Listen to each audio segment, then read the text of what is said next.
Воза се в трамвая и на една от съседните врати се качи мъж, който преди да седне се прекръсти. Първата ми мисъл беше малко подигравателна. Си викам за чии се кръстиш о неразумни.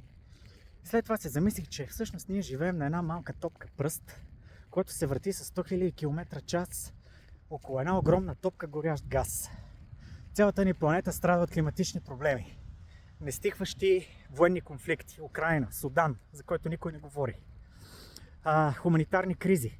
Африка, Афганистан. Тръмп отвлече президент на чужда държава. Иска да присъедини Гренландия към щатите, защото им принадлежели. В България морален и ценностен упадък. Заваля сняг. Пак ни изненада. Студено е. Хлъзгаво е. Сменихме лева с еврото. Няма ресто.